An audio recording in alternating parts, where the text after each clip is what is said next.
جو ہے نا انگریزوں میں اب بھی ہوتا ہے, جب ان کے ہاں شادی ہوتی ہے نا, مجھے کسی نے انگریزوں کی شادی کا کلپ بھیجا, اس میں وہ انگلش میں جو عیسائی لوگ شادی کرتے ہیں نا, اس میں ہم لوگ تو سادہ نکاح پڑھا ہے نا, قبول ہے قبول ہے جلوے نکل لے یہاں سے, ہم تو اتنا ہی کرتے ہیں نا, ہمارے تو نکاح ریکارڈنگ میں ہے, آپ نے دیکھا ہوگا. ہم تو صرف اتنا کرتے ہیں کہ بھائی لڑکی کے ولی سے اجازت لی کہ آپ اپنی بیٹی کے بارے میں مجھے اجازت دیں کہ اتنے مہر میں اس مستنڈے سے, سوری اس دولہا سے میں آپ کا نکاح پڑھا دوں, بس اتنا. تو وہ کہتے اجازت ہے. تو میں کہتا ہوں میں نے فلانی بنت فلاں کا نکاح اتنے مہر میں آپ سے پڑھایا, آپ نے قبول کیا, وہ کہتے ہیں قبول کیا, ختم قصہ. ایسا ہی ہوتا ہے نا. زیادہ ڈیٹیل میں اس لیے نہیں جاتا ہے کہ بھائی بہت ہم کئی نکاح ایک دن میں پڑھا رہے ہوتے ہیں, ہول سیل کی ہمارے شادیاں بھی بہت ہوتی ہیں نا, ایک دن میں 8 نکاح بھی ہوئے ہیں ہمارے یہاں. تو انگریزوں کے ہاں کبھی کبھار کوئی کیس آتا ہے ان کے چرچ میں, کبھی کبھار کے, تو وہ بہت ڈیٹیل سے نکاح پڑھاتے ہیں, لیکن اس میں کچھ ورڈنگ بڑی اچھی ہوتی ہے. تو وہ مجھے کسی نے کلپ بھیجا کہ پادری صاحب نکاح پڑھا رہے ہیں, تو پادری نکاح میں کیا الفاظ دہرا رہا ہوتا ہے, مرد اور عورت سے ایگریمنٹ لے رہا ہوتا ہے کہ ہم خوشی میں غمی میں پیسہ ہو یا نہ ہو, وہ پوری ورڈنگ تو مجھے یاد نہیں ہے نا, تو اس کا مفہوم یہی تھا کہ ہر موقع پر ہم ایک دوسرے کا ساتھ دیں گے.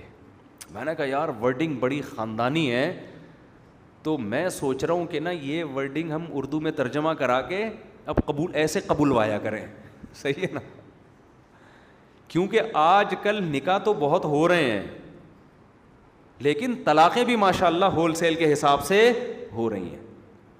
وجہ کیا ہے, ذرا سا کسی میں عیب نظر آیا, اب دنیا کو چونکہ مسافر خانہ سمجھنا ہی نہیں ہے, سارے مزے یہیں اڑانے ہیں, تو تھوڑا سا بھی کوئی ٹیکنیکل قسم کا فالٹ شوہر میں پیدا ہو گیا, عورت کہتی خلا کی طرف جاؤ, بیوی میں ٹیکنیکل ذرا سا فالٹ پیدا ہو گیا, مرد کہتے طلاق دے کے جان چھڑاؤ.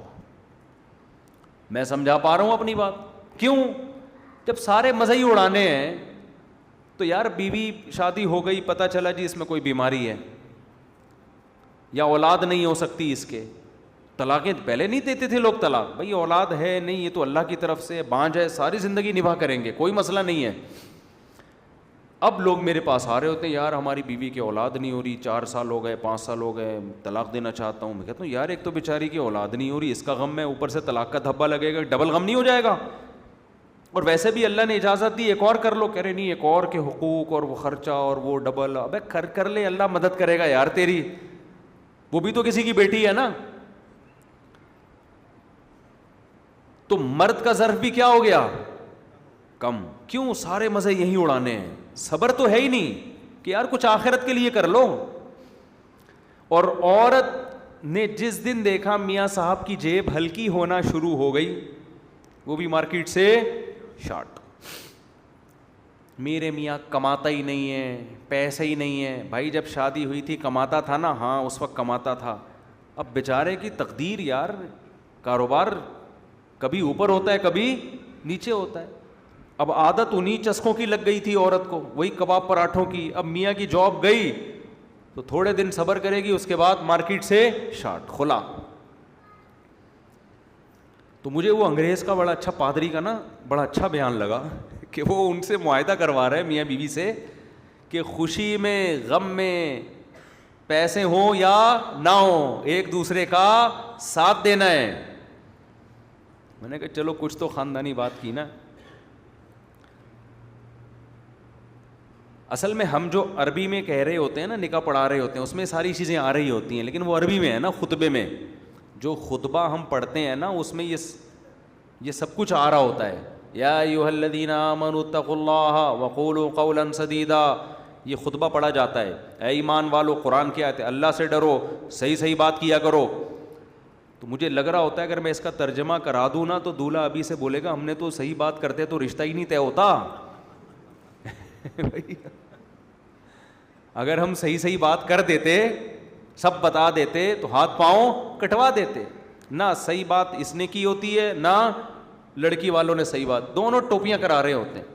لڑکی والے اگر بتا رہے ہیں نا ہماری بچی کی عمر 25 سال ہے تو سمجھ لو 50 کے قریب قریب ہوگی, 50 کے قریب قریب. اور لڑکا اگر بتا رہا ہے کہ میں بہت اچھا کھاتا پیتا ہوں, میری تنخواہ اتنی ہے, میری تنخواہ 2 لاکھ ہے, تو سمجھ لو 5-10 ہزار کما رہا ہے. یہ جھوٹ بول رہے ہوتے ہیں, بہت, دونوں جھوٹ بول رہے ہوتے ہیں. لڑکی والوں کے تو جھوٹ, میں تو لڑکے سے کہتا ہوں اگر یہ جھوٹ بولتے بھی ہیں بولنے دو یار, آج کل عمریں سبھی چھپا رہے ہیں. وہ نہیں بیچاروں کو, ان کا قصور تھوڑی ہے, بس تمہیں لڑکی پسند آ رہی ہے, بھاڑ میں جائے, تم نے عمر کا کرنا کیا ہے یار, کیا خیال ہے؟ اگر وہ 20 کی ہوتی, پسند نہ آ رہی ہوتی تو کیا فائدہ, تو 50 کی پسند آ رہی ہے, بس کوئی بات نہیں, بھلے انہوں نے 20 کا بولا 25 کا بولا. تو اتقوا اللہ وقولوا قولا سدیدا, قرآن کیا کہہ رہا ہے؟ اللہ سے ڈرو اور درست بات کیا کرو. اسی طرح جب خطبے میں آیت پڑھی جاتی ہے تو پہلی آیت کیا پڑھی جاتی ہے؟ یا ایھا الذین آمنوا اتقوا اللہ, یا ایھا الناس اتقوا ربکم, اے لوگو اللہ سے ڈرو, واتقوا اللہ الذی تساءلون بہ والارحام, ان رشتوں سے ڈرو جن کا تم واسطہ دیتے ہو. کیا مطلب؟ یہ رشتے اتنی اہم چیز ہیں کہ اسی کے واسطے دے کے ایک دوسرے سے کام کرائے جاتے ہیں. تو یہ رشتے نکاح سے وجود میں آتے ہیں, طلاقوں سے رشتے ٹوٹتے ہیں, بنتے نہیں ہیں. تو اسی میں مضمر ہے کہ جوڑ کے رکھنا ہے, رشتے کو ویلیو دینی ہے. تو یہ ساری کی ساری چیزیں کھوپڑی میں اس وقت سمجھ میں آتی ہیں جب انسان دنیا کو مسافر خانہ سمجھنا شروع کر دے. پھر اگر بیوی میں کوئی عیب ہوگا برداشت کرے گا, یار کوئی بات نہیں, آخرت میں ذخیرہ تو ہے نا, جتنا برداشت کروں گا آخرت میں ثواب ملے گا. مرد میں اگر کوئی عیب ہے, عورت کہتی ہے کوئی بات نہیں بھائی, اللہ کو نباہ کرنے والی عورت پسند ہے, طلاقیں لینے والی عورت اللہ کو پسند نہیں ہے, نباہ کرو. کچھ زیادہ مجبوری ہو بھی, والارحام, ان رشتوں سے ڈرو جن کا تم واسطہ دیتے ہو. کیا مطلب؟ یہ رشتے اتنی اہم چیز ہیں کہ اسی کے واسطے دے کے ایک دوسرے سے کام کرائے جاتے ہیں. تو یہ رشتے نکاح سے وجود میں آتے ہیں, طلاقوں سے رشتے ٹوٹتے ہیں, بنتے نہیں ہیں. تو اسی میں مضمر ہے کہ جوڑ کے رکھنا ہے, رشتے کو ویلیو دینی ہے. تو یہ ساری کی ساری چیزیں کھوپڑی میں اس وقت سمجھ میں آتی ہیں جب انسان دنیا کو مسافر خانہ سمجھنا شروع کر دے. پھر اگر بیوی میں کوئی عیب ہوگا برداشت کرے گا, یار کوئی بات نہیں, آخرت میں ذخیرہ تو ہے نا, جتنا برداشت کروں گا آخرت میں ثواب ملے گا. مرد میں اگر کوئی عیب ہے, عورت کہتی ہے کوئی بات نہیں بھائی, اللہ کو نباہ کرنے والی عورت پسند ہے, طلاقیں لینے والی عورت اللہ کو پسند نہیں ہے, نباہ کرو. کچھ زیادہ